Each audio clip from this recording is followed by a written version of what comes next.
di mana ada perubahan angka selisih 3,4 juta turun. Nah, ini kita sampaikan ke publik dan kepada KPU untuk diberikan penjelasan apa yang sebenarnya terjadi dan kemudian siapa yang melakukan penghapusan angka itu.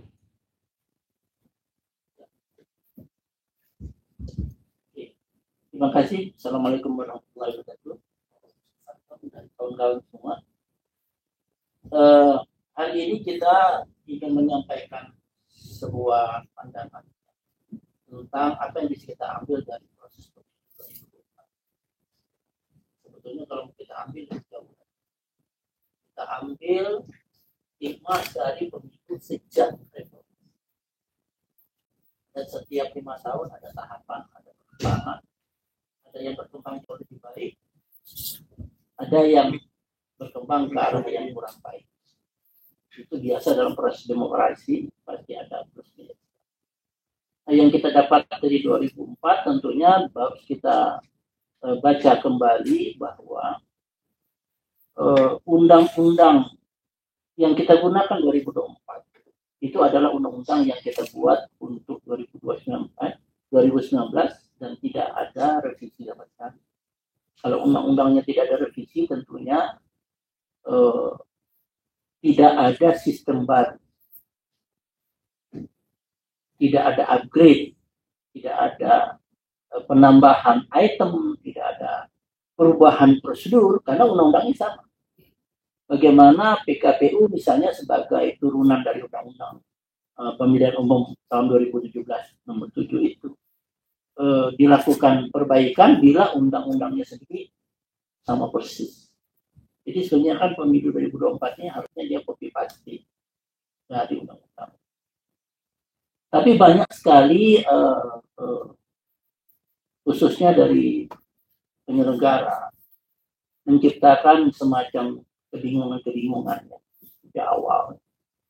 Yang pertama ramai adalah soal debat presiden dan debat calon presiden dan calon wakil presiden. Itu pertengkaran, maksud saya kegaduhan yang nggak perlu.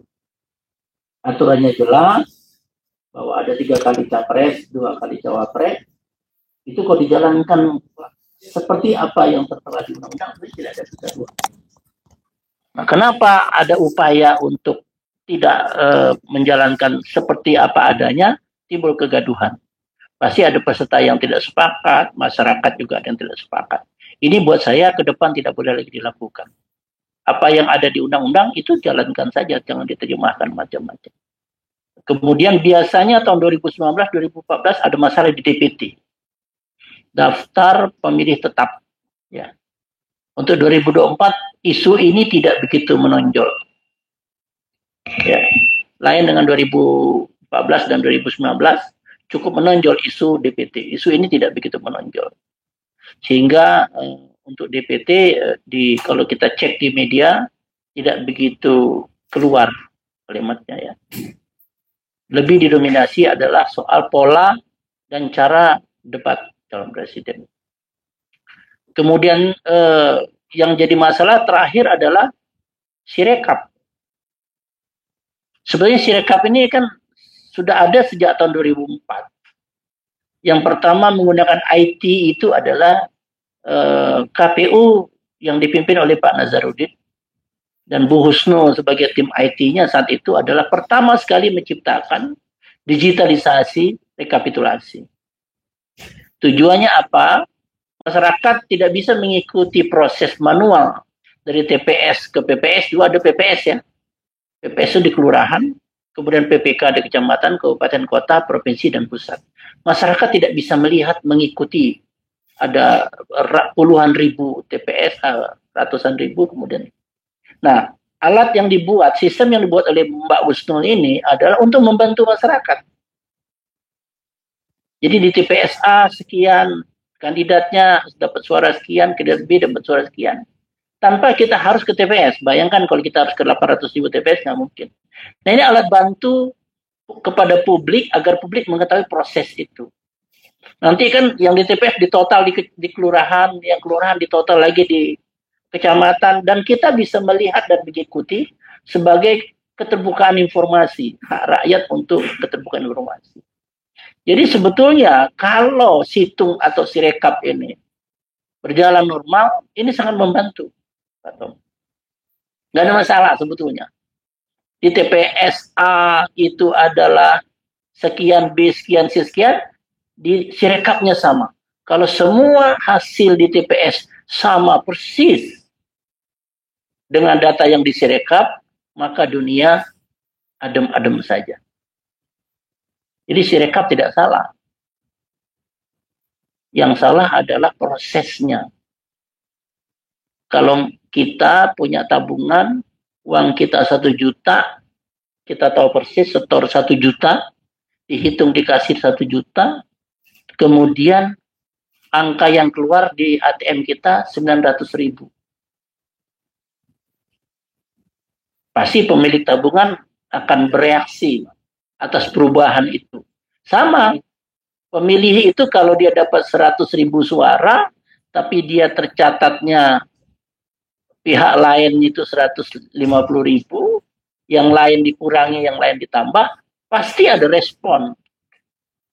Nah, respon ini tidak perlu terjadi kalau sistem informasi rekapitulasi itu berjalan baik dan benar.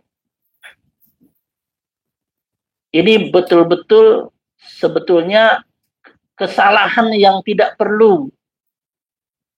Saya sebagai orang IT, setiap orang mengisi data, itu selalu ada batas maksimum karakter yang bisa masuk. Coba semua aplikasi yang menggunakan NIK atau NKK ya, NKK itu nomor kartu keluarga ya, itu selalu dibatasi 16 digit. Kalau kita isi 15 digit, itu enternya tidak kita bisa fungsikan karena tidak sesuai dengan jumlah NIK yang 16 digit. Tapi kalau kita isi 17 digit, juga tidak berfungsi. Semua sistem begitu. Semua sistem begitu. Ada batas atas, ada batas bawah. Nah, ini ada sistem yang menggunakan angka digital, ada peraturan KPU bahwa maksimum di sebuah TPS itu adalah 300 pemilih. Bayangkan bisa ada yang 1.000, ada yang 2.000, ada yang 5.000. Ini artinya sistem ini dibuat tidak handal. Sistem ini dibuat memang mentoleransi kesalahan. Bahkan entah dari mana datangnya, 01 itu pernah mendapat tambahan suara 3,5 juta. Dan kita hanya dilapori pada saat pengurangan suara 3,5 juta. Bagaimana bisa? Kalau 3,5 juta bisa masuk, artinya 3,5 juta juga bisa hilang. Kalau 3,5 juta bisa ditambah ke 01, artinya bisa juga bertambah di 02 atau di 03. Itu. Kalau 3,5 juta bisa hilang dari 01, artinya 3,5 juta juga bisa hilang di 02 dan di 03. Artinya sistem ini lemah karena memungkinkan orang untuk menghapus dan menambah sesuka mereka. Tidak dibatasi. Harusnya tidak bisa lebih dari 300. 301 harusnya mereka menolak. Nah, sebetulnya hal-hal ini yang tidak perlu terjadi, karena ini terjadi karena kelemahan sistem, maka ketidakpercayaan tumbuh di masyarakat. Nah, kalau sudah nggak percaya, jangankan yang salah, yang benar aja orang nggak percaya. Kira-kira itu ya, beberapa hal yang menjadi catatan. Yang lain saya pikir oke ya. Soal kecurangan kita serahkan aja kepada mekanisme ya. Kan ada mekanisme ke Bawaslu, kalau PHPU, perselisihan hasil usaha di MK, gitu kan. Bisa juga menggunakan cara-cara di luar yang disediakan selama tidak melanggar undang-undang yang berlaku.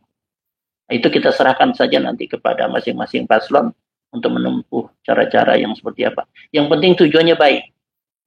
Tujuannya adalah bagaimana mengamankan suara rakyat, karena itu adalah hak asasi. Hak memilih dan dipilih itu adalah hak yang paling asasi yang dimiliki oleh rakyat. Itu aja kira-kira untuk sementara. Silakan Mas Tom mau menambahkan.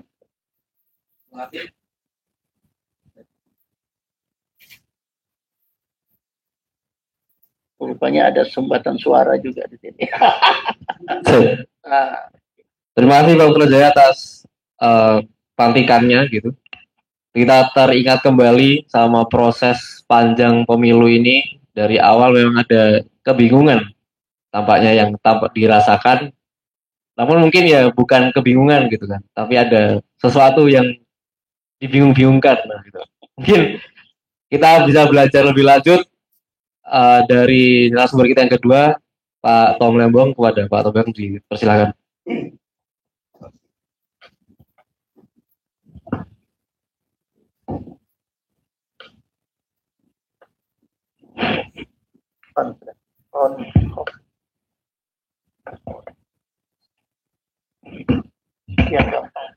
Baik, terima kasih Mas Sulhan, Putrajaya, Mbak Tasya, Mas Khalid, dan teman-teman media semuanya. Assalamualaikum warahmatullahi wabarakatuh.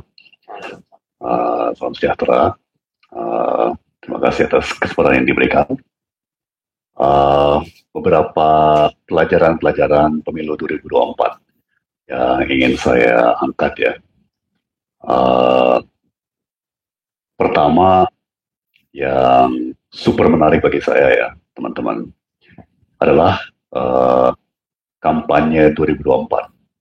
Itu membuktikan bahwa masyarakat kita sudah siap untuk sebuah kampanye dan proses pemilu yang semakin berlandas pada gagasan,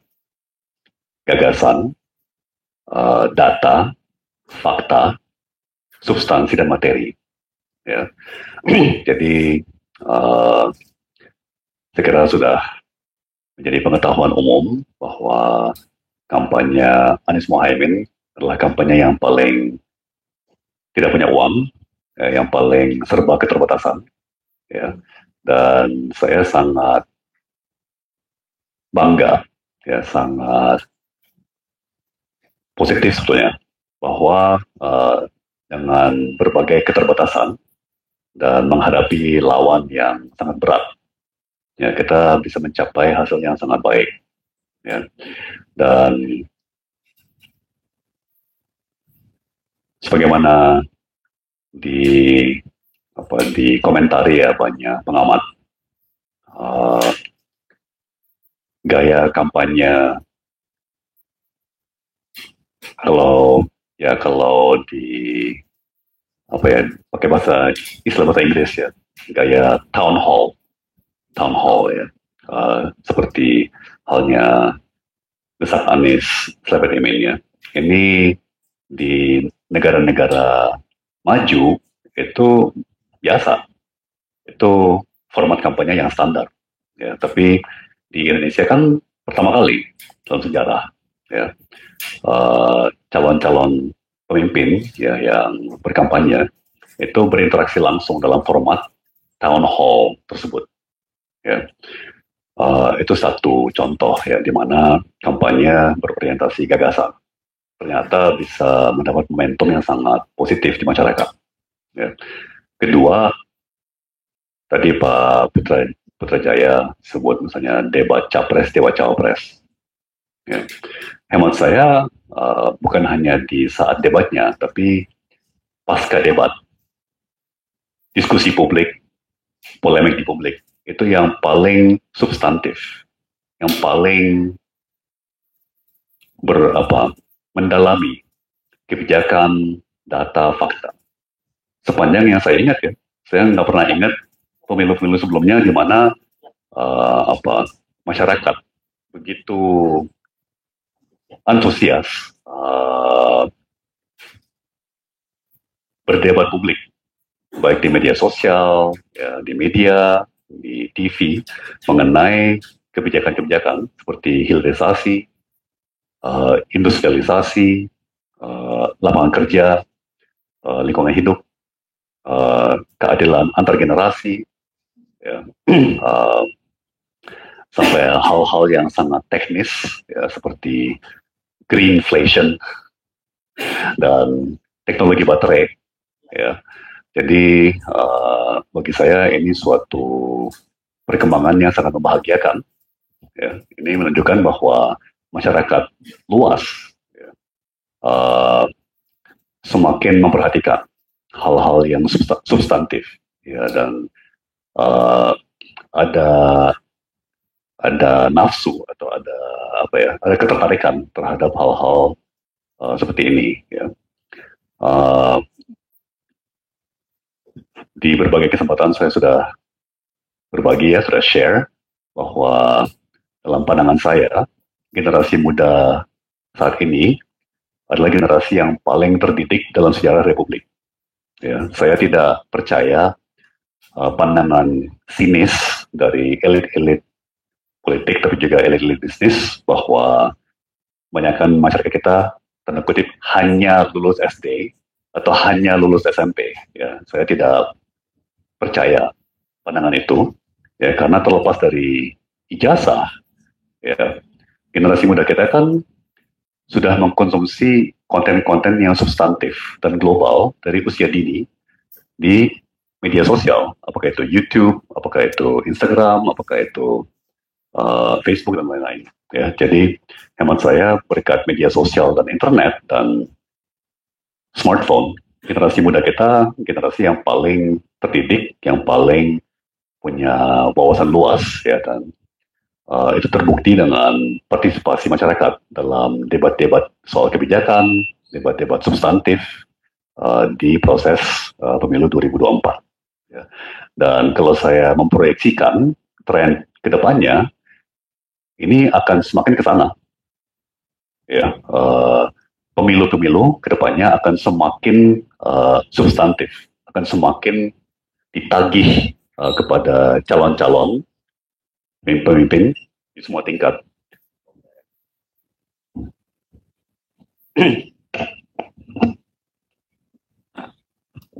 Terima kasih. Akan semakin ditagih oleh pemilih, ya, oleh masyarakat, bahkan masyarakat luas, melalui media sosial, melalui podcast-podcast, ya. Dan semakin di cross-check ya, semakin dicek keakuratan datanya, keakuratan klaim-klaimnya, ya. Dan sudah menjadi akan semakin menjadi kayak olahraga nasional.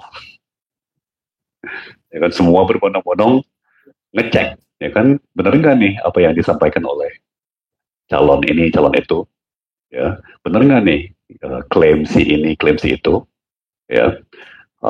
Dan hemat saya ini suatu perkembangan yang sangat menggembirakan, ya, karena ujungnya yang kami inginkan, ya, kami di tim Anies Mohaimin dari awal adalah kebenaran.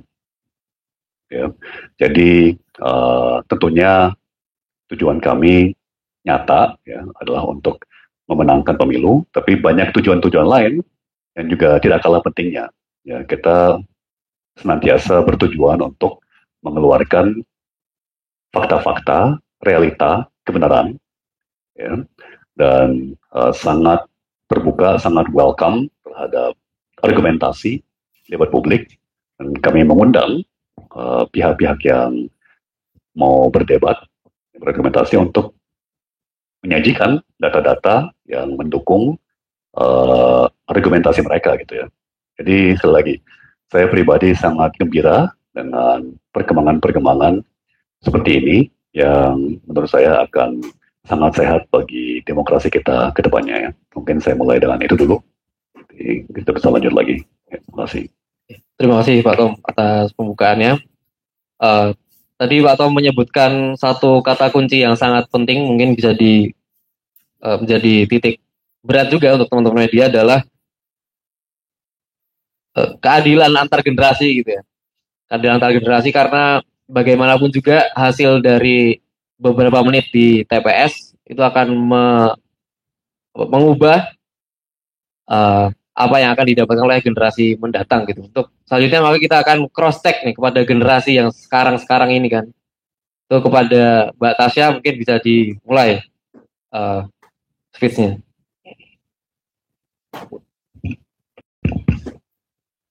Bismillahirrahmanirrahim. Assalamualaikum warahmatullahi wabarakatuh. Sebelumnya saya ingin mengucapkan terima kasih atas kesempatan yang diberikan. Terima kasih kepada senior saya Pak Putra, Pak Tom, dan kawan saya Mas Khalid. Terima kasih. Berbicara soal pemilu, itu kalau kita melihat pemilu di Indonesia kan merupakan sebuah proses demokrasi yang sangat penting ya, dan menjadi salah satu pilar utama dalam menjaga keberlangsungan sistem demokrasi. Dan tentunya pemilu itu kan juga memerankan peran kunci dalam memastikan partisipasi publik dalam pengambilan keputusan politik serta memberikan wadah bagi perwakilan yang adil, seperti perwakilan kaum muda juga yang sempat disinggung oleh Pak Tom soal keadilan antar generasi. Nah, berbicara soal wadah bagi perwakilan yang adil dan seimbang, mungkin saya ingin bercerita dari awal saya bergabungnya dengan Pak Anies, begitu ya.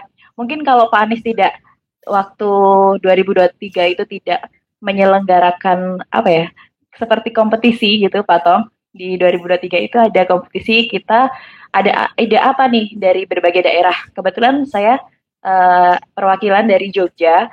Kala itu saya menyampaikan ide tentang integrasi moda transportasi di Jogja, karena kan kalau kita tahu Jogja itu adalah melting point ya untuk pendidikan, kebudayaan, dan pariwisata. Saya ingin ada integrasi sistem transportasi di ranah pendidikan.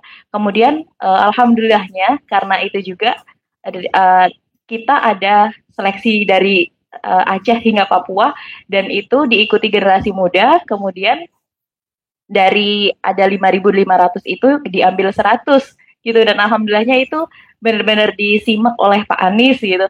Disimak oleh Pak Anies, ide kita diterima, didengarkan, kemudian kita presentasi di depan Bapak, dan dari ide-ide itu dengan melibatkan anak muda itu menjadi visi misi yang ada di Amin itu juga dari salah satunya juga dari ide-ide kami 100 pemuda dari Sabang hingga Merauke itu.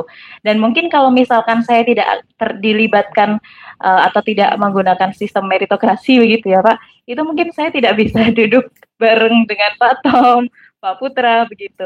Dan saya merasa kalau justru dalam pemilu ini gerakan perubahan itu betul-betul mengedukasi massa. Seperti acara yang disinggung oleh Pak Tom tadi, ada Desak Anies, Sobat Imin. Mungkin kalau di negara-negara maju memang menghadirkan calon pemimpin kepada publik dan menghadirkan dialog dua arah itu sudah biasa. Tapi kalau untuk kita kan itu adalah pertama kalinya gitu dilakukan. Dan selama saya terlibat dengan di koalisi perubahan ini, saya sendiri juga menjadi belajar begitu Pak, menjadi belajar, diberikan kesempatan, dan itu yang menurut saya itu harus secara keberlanjutan harus dilakukan oleh pemimpin yang akan datang.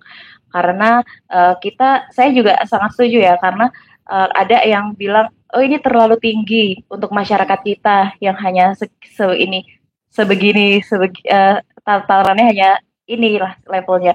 Tetapi kalau kita lihat Bung Karno kan kalau dalam menyampaikan pidatonya, menyampaikan gagasannya itu kan tidak pernah menggunakan bahasa yang simple, bahasa yang anak muda familiar mendengarnya, tapi dengan bahasa-bahasa yang mungkin kita melihatnya itu seperti hal yang sulit. Tapi Bung Karno tidak mau kalau misalkan rakyat itu hanya dengan bahasa yang kayak standarnya, tapi beliau justru bangga dengan pidatonya, dengan narasinya.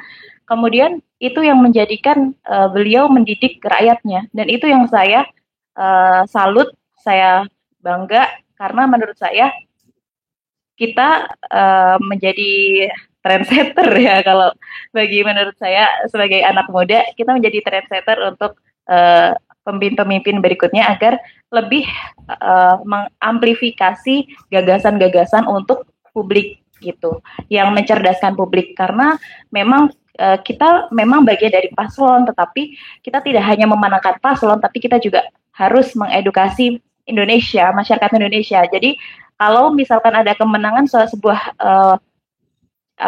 kontestasi politik, kontestasi capres itu bukan hanya memenangkan capres cawapresnya, tetapi juga memenangkan Indonesia. Saya pikir seperti itu. Luar biasa, Mbak Anastasia Rahmaniar ya namanya teman-teman. Beliau dari dulu sudah sejak dalam pikirannya inginkan perubahan untuk Indonesia ya. Terus yang terakhir akan berbicara di sebelah paling pojok adalah Mas Muhammad Khalid. Kepada Mas Muhammad Khalid dipersilakan. Baik, selamat siang Pak Tom, PJ, Mbak Tasya dan rekan-rekan media yang kami hormati. Perkenalkan, saya Muhammad Khalid dari Amin Muda, salah satu simpul gagasan kaum muda yang fokusnya adalah pada promosi dan gerakan mengajak pada gagasan perubahan. Jadi kalau kita refleksikan, salah satu yang membuat kita harus bangga adalah teman-teman bahwa pergerakan kita, upaya-upaya kita tidak lagi upaya yang mengkultuskan pada calon Amin ini memang kita dukung, tapi yang kita dukung bukan semata tokohnya, tapi apa gagasan perubahannya. Artinya ketika gagasan itu yang kita dukung, upaya mendorong perubahan yang berkeadilan, perubahan dalam memberantas ketidakadilan, perubahan mendorong kebijakan yang lebih pro demokrasi dan sebagainya, itu adalah upaya yang harus kita terus suarakan, tidak hanya dalam momentum pemilu 2024 saja, tapi seterusnya. Itu komitmen yang kita sudah sepakati pasca 14 Februari, upaya perubahan itu oleh teman-teman Amin Muda akan terus kita upayakan. Ada dua refleksi besar yang coba kita, kalau tajuknya ini kita belajar apa dalam momentum pemilu 2024 ini. Yang pertama, refleksinya tentu saja soal kolaborasi. Bagaimana itu juga value yang selalu dihembuskan dari Timnas Amin, dari Pak Anies Baswedan dan Cak Imin sendiri, bahwa gerakan rakyat ini berbasis kolaborasi adalah satu hal yang harus kita dorong. Jadi bukan lagi top down approach. Bagaimana teman-teman Amin Muda dan seluruh relawan secara umum lainnya muncullah inisiasi-inisiasi spanduk rakyat misalnya, atau All By Me Project ya, yang salah satunya Tom Lembong juga didapuk sebagai ajusinya misalnya. Itu kan kolaborasi-kolaborasi yang luar biasa. Yang kita bayangkan kalau itu kita teruskan tidak hanya ketika pemilu saja, tapi kolaborasi-kolaborasi yang bermanfaat. Dalam 5 tahun ke depan, kolaborasi membantu masyarakat, misalnya teman-teman Amin Muda sama Anies Babel kemarin bikin itu di Semarang. Mulai dari hal-hal kecil tapi bisa berimpact besar ketika dilakukan secara masif dan kolaboratif. Itu poinnya. Kita belajar kolaborasi dan harapannya kita semua terus melanjutkan itu bersama-sama. Yang kedua, refleksi paling penting yang tadi juga udah disampaikan oleh para narasumber lainnya, bahwa kita juga harus berbangga. Ada satu kontribusi besar yang kita lakukan dalam momentum pemilu 2024 ini oleh teman-teman Timnas Amin semua, adalah kontribusi kita meningkatkan standar demokrasi. Kualitas dari demokrasi itu sendiri dengan cara-cara apa? Kampanye gagasan, dengan kampanye secara kolaboratif tadi, dengan minim dana tapi bisa menghasilkan impact besar. Kita membayangkan bukan hanya tadi misalnya disebut ada desak Anies, ada town hall dan sebagainya. Tapi juga bagaimana gagasan perubahan itu bisa menyebar secara, kalau bahasa Jawanya itu getok tular ya, secara menyebar satu persatu, akhirnya menyadarkan masyarakat bahwa ketika memilih pemimpin yang kita pilih bukan hanya sekadar uangnya ya, bukan hanya sekadar popularitasnya, tapi lebih dari itu. Di samping mungkin beberapa pemilih juga memandang, karena Tom Lembong ini pinter gitu ya, maksudnya ganteng juga misalnya, salah satunya itu. Tapi akhirnya dari situ orang-orang lebih sadar lagi tentang gagasan yang dibawa. Ini khususnya terutama buat teman-teman pemuda ya, kaum muda. Kita bangga pernah ada di jalan itu. Kita juga bahasanya berada di the right side of history ya. Ketika mungkin 10 tahun lagi, 15 tahun lagi, ya kita tidak tahu apa yang akan terjadi ya. Kita berdoa Indonesia baik-baik saja. Tapi ketika mungkin anak cucu generasi selanjutnya menanyakan pernah di mana ketika 2024 kemarin ya, kita berada di pihak mana, kita akan dengan bangga teman-teman muda semua bahwa kita berada di barisan perubahan, barisan yang memperjuangkan keadilan, barisan yang mendorong Indonesia maju bukan hanya dengan gemoy-gemoyan tapi dengan gagasan. Indonesia yang maju bukan hanya karena ngikut kata Bapak, tapi karena memberikan dampak. Kita rasa spirit-spirit itu yang harus kita teruskan teman-teman semua. Dan sekali lagi, Amin Muda, gerakan-gerakan kita belum punah. Kita akan terus di jalan perubahan. Kita akan terus dengan cara apapun ya mengawal gerakan demokrasi, mengawal kebijakan yang pro lingkungan, dan semua mendorong promosi nilai-nilai keadilan sosial untuk semua. Mungkin itu yang bisa saya sampaikan mewakili Amin Muda. Selebihnya saya kembalikan kepada moderator. Terima kasih Mas Khalid. Tadi intinya ya kita berbangga untuk saya bilang tadi memenangkan Indonesia, bukan cuma memenangkan pemilu. Terus Mas Khalid akan setia pada jalan perubahan gitu. Kemudian kita sampai pada sesi tanya jawab, teman-teman. Nanti akan ada beberapa termin pertanyaan, satu termin 3 pertanyaan. Mungkin nanti bisa langsung acungkan jari dan memperkenalkan diri secara mungkin bisa dimulai. Terima kasih.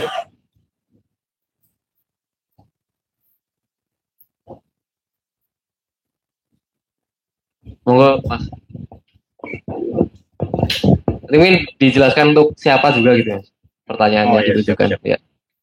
Ya, selamat sore. Saya Fandi dari 20 Detik. Ini pertanyaannya mungkin untuk Pak Tom Lembong. Dan juga mungkin bisa dijawab yang lain juga, tidak apa-apa. Kan di sini tema pada hari ini kan pemilu 2024. Kita belajar apa? Kalau yang dari tadi dijelaskan, ini hal-hal yang positif yang dilakukan oleh Timnas Amin ataupun Amin Muda begitu pada saat pemilu 2024 dan pada saat proses kampanye. Nah, tapi pada saat ini kondisinya adalah perolehan suara yang didapatkan oleh Pak Anies saat ini mungkin bisa dikatakan tertinggal atau jauh dari suara dari 02 begitu. Jika dikaitkan dengan tema pemilu 2024, kita belajar apa? Menurut Pak Lembong, apa yang terjadi? Apa yang sebenarnya terjadi dengan tadi Pak Lembong jelaskan kalau sebenarnya kampanyenya baru, gaya baru, masyarakat sudah siap dengan kampanye gaya gagasan dan segala macam. Tapi apa yang dapat dipelajari dari semua proses yang dilakukan itu? Namun pada akhirnya perolehan suara Pak Anies tertinggal begitu dari kompetitor yang lain. Terima kasih. Terima kasih. Mungkin kita tampung dahulu di 3 pertanyaan langsung kita jawab. Itu ada lagi yang mau bertanya? Siapa?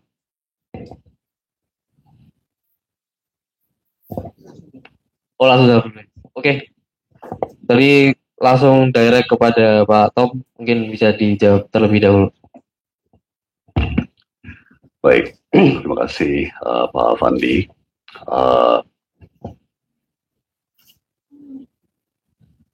Ini baru mau 1,5 minggu, 2 minggu pasca hari H ya. Jadi ini kan kita semua masih mencerna apa yang terjadi ya di berbagai lapisan dan di berbagai kalangan. Ya.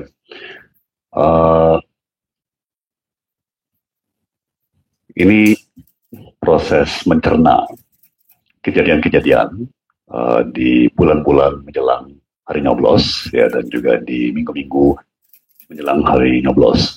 Itu menurut saya akan masih butuh beberapa minggu lagi. Ya, jadi kalau saya sih menghimbau semua kalangan tetap pikirannya terbuka.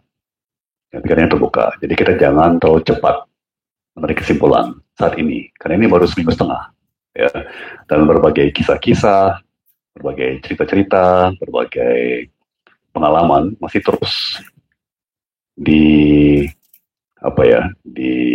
posting, masih terus disuarakan, masih terus didiskusikan. Ya, jadi saya tidak mau terlalu cepat menarik kesimpulan sebelum semua sharing ya, semua pengalaman, semua pandangan itu bisa diungkapkan dari berbagai kalangan. Pada saat ini, di samping menghimbau masyarakat untuk tetap punya pikiran yang terbuka. Ya, dan ini untuk masyarakat luas, bukan hanya untuk pemilih kita atau yang tidak memilih kita ya. Di samping itu, mungkin saya mau berbagi ya. Saya ingat waktu saya masih kuliah dan belajar ilmu politik, salah satu konsep penilaian dalam politik itu adalah kita menilai atas dasar 3 faktor. Ya, 1 adalah niat, 2 adalah proses, 3 adalah hasil. Ya, dan 3-tiganya penting. Ya, dulu waktu saya masih sangat muda dan sangat pragmatis, ya, saya pikir yang penting itu cuma hasil. Ya, bahwa niat tidak relevan, proses tidak relevan, yang relevan hanya hasil. Ya, kalau hasilnya baik, ya semuanya baik. Kalau hasilnya tidak baik, semuanya tidak baik. Ya. Nah, tapi sekarang setelah tambah jam terbang, tambah pengalaman, saya semakin menyadari bahwa niat dan proses juga penting. Ya. Nah, ini kenapa? Nah, ini salah satu faktor kenapa ini akan butuh waktu. Ya, butuh waktu untuk masyarakat membentuk sebuah konsensus mengenai apa yang terjadi, ya, dan bagaimana masyarakat mau menanggapinya. Ya. Sebagai contoh ya, kenapa misalnya niat itu penting, ya, dan juga proses ya, tapi mungkin saya sorot niat gitu ya, karena ujungnya perekat kita semua sebagai sebuah masyarakat, sebagai sebuah komunitas adalah yang namanya trust atau kepercayaan. Ya, jadi masyarakat perlu trust, dan trust itu tentunya dibangun melalui sebuah proses yang berintegritas, sebuah proses yang transparan dan adil dan logis gitu ya, yang rasional. Tapi kepercayaan itu juga dibangun dari niat, ya, dari niat. Jadi hemat saya kita semua mesti mengevaluasi. Misalnya 3 pasangan calon, ketua umum parpol, petinggi parpol, kemudian tokoh-tokoh masyarakat. Apa sih sebenarnya niat masing-masing kubu ini? Apa sih niat masing-masing tokoh ini? Ya, dan itu akan punya dampak dan konsekuensi bagi kepercayaan, ya, bagi trust, ya, kepercayaan, dan confidence, ya, keyakinan masyarakat. Jadi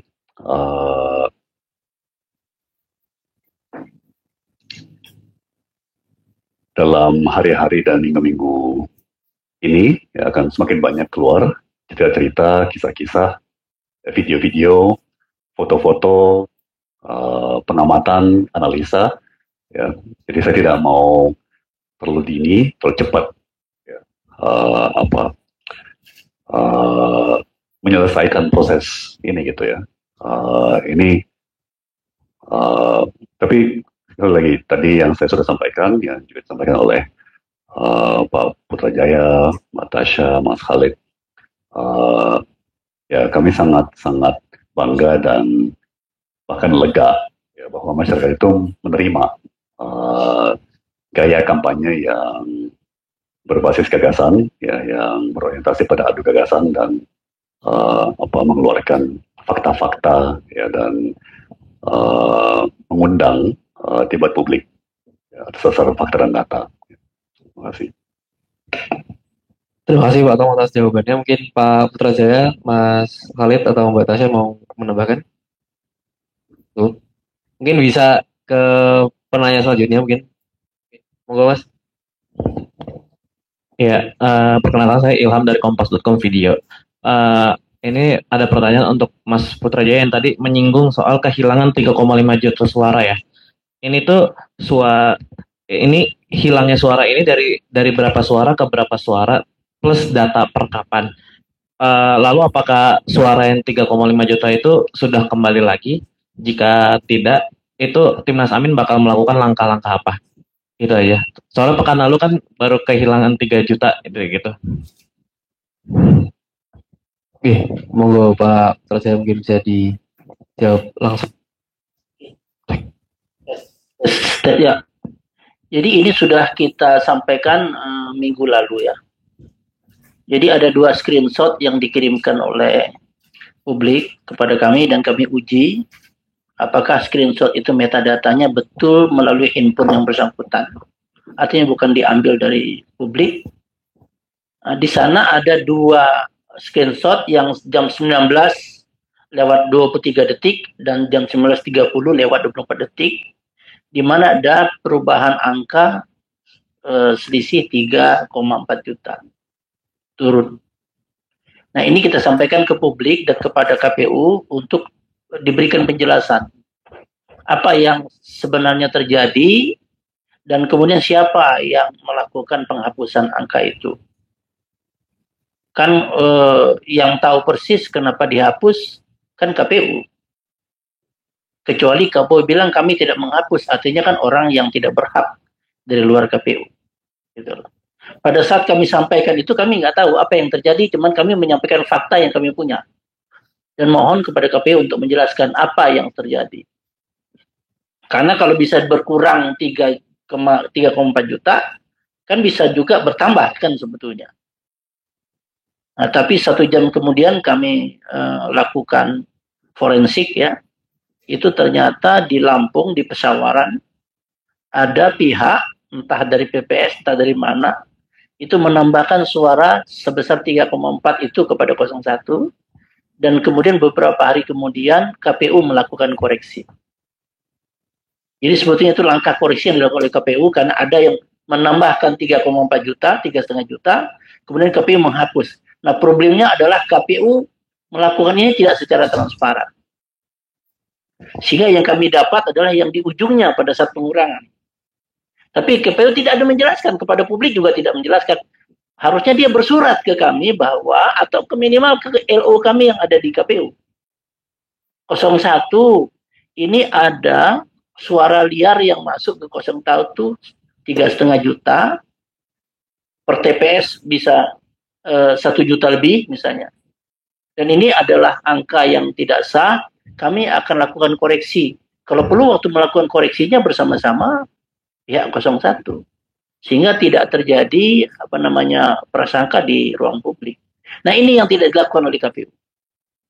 KPU 2019 itu setiap ada kekeliruan, itu Pak Arief ya, Budiman, Ketua KPU menghubungi kami. Dan mengundang kami untuk menyampaikan ini ada kekeliruan, kami akan lakukan koreksi, dan dilakukan koreksi di depan kita, peserta pemilu. Sehingga tidak perlu ada pertanyaan melalui publik, karena itu kan adalah hak publik. Karena itu juga ada di Twitter ya, ada beberapa pihak juga yang posting di Twitter, kami harus sampaikan itu. Supaya kenapa kami sampaikan ke ruang publik, supaya ada kontrol publik, supaya ada kontrol masyarakat bahwa kalau ada yang bisa dihapus, berarti kan ada yang bisa ditambah. Kebetulannya kan bertambahnya ke 01, kemudian dihapus di belakang hari kan gitu. Tapi proses penambahannya kami tidak mendapat penjelasan sampai hari ini. Artinya bisa juga ditambah dan dikurangi ke 02 dan juga bisa ditambah dan dikurangi ke 03. Artinya semua tidak ada yang steril kan. Nah, ini adalah kehandalan sistem yang perlu kita koreksi. Saat itu kami mengajukan untuk dilakukan audit teknologi supaya semuanya clear, tidak ada kecurigaan. Itu kira-kira. Terima kasih. Terima kasih Pak Terjaya atas jawabannya. Mungkin ada Pak Tom atau Mas bukan cukup. Oke, kita pertanyaannya kembali. Ada pertanyaan kah? Masih? Selamat siang, saya Nadira dari SCTV. Simpel saja, ini masih berkaitan dengan Sirekap ya. Pertanyaannya boleh dijawab oleh Pak Putrajaya maupun Tom Lembong atau Mas Mbak juga terkait apakah dari Timnas Amin sendiri ini masih percaya atau enggak dengan proses di KPU sendiri nih. Mungkin juga beserta karena ada kecurangan maupun kekeliruan yang terjadi nih, masih percaya juga nggak dengan Bawaslu yang memang ranahnya ya untuk masalah laporan kecurangan ini sendiri. Jadi intinya masih percaya KPU sama Bawaslu nggak di proses pemilu kali ini? Terima kasih. Ya, saya jawab pertanyaannya. Saya tidak bisa percaya atau tidak percaya. Jadi percaya tidak percaya bukan karena Bawaslu-nya, bukan karena KPU-nya, bukan karena Timnas Aminnya. Percaya tidak percaya, saya percaya kepada data yang benar. Entah itu datang dari Timnas Amin atau datang dari KPU. Dan saya tidak percaya kepada data yang tidak benar, datangnya dari manapun. Jadi kalau saya tim IT Timnas menyampaikan data yang tidak benar kepada saya nggak percaya, walaupun datang dari dalam. Tapi kalau datang dari luar dan itu benar, tentu kita percaya. Jadi bukan soal sumber informasinya, tapi isi informasinya. Nah, tugas KPU kalau ada keraguan adalah meyakinkan kita, membuktikan kita bahwa data itu benar. Begitu data itu sudah diuji benar, kita harus percaya. Jadi kita tidak sentimen kepada lembaganya, tapi kita lebih kepada isi datanya. Kita juga percaya dengan bank kan, tapi kalau tiba-tiba uang kita hilang separuh, apa harus dipaksa percaya dengan bank? Kan enggak. Ini kan tergantung case-nya ya. Nah sebetulnya ini tugas KPU adalah membuat semua pihak percaya. Tidak hanya peserta pemilu, partai politik dan pilpres, capres ya, tapi publik juga harus percaya. Itu tugas KPU. Nggak bisa tugas kami yang meyakinkan supaya, percaya ini ya, nggak bisa. Mereka itu wajib memberikan penjelasan, menunjukkan itu. Sebetulnya gampang. Kita sudah ngasih jalan keluar. Semua peserta pemilu melakukan kunjungan dan mengusulkan tim audit teknologi, tim audit digital ya. Nanti begitu audit yang profesional tentunya, ya kan banyak tuh profesional. Begitu tim yang profesional bilang, Pak, sudah kami periksa, kerusakannya sudah diperbaiki, kekeliruan sudah diperbaiki, dan sekarang clear. Kan harus pihak ketiga yang bicara itu. Nggak bisa KPU, juga nggak bisa peserta pemilu. Ini sebetulnya kita lebih kepada bagaimana menjaga agar hasil pemilu kita dipercaya oleh publik. Nggak ada gunanya ada hasil kalau tidak dipercaya, maka legitimasi kepada yang terpilih pun akan luntur. Kira-kira begitu, Mbak. Terima kasih atas jawabannya. Mungkin ada yang mau menambahkan dari Pak Tom atau Mas Mbak? Oke, terima kasih teman-teman media yang sudah hadir. Kita sudahi pelajaran atas pemilu 2024 pada siang hari ini. Makan bakwan di depan KPU. Sampai jumpa lain waktu. Assalamualaikum warahmatullahi wabarakatuh.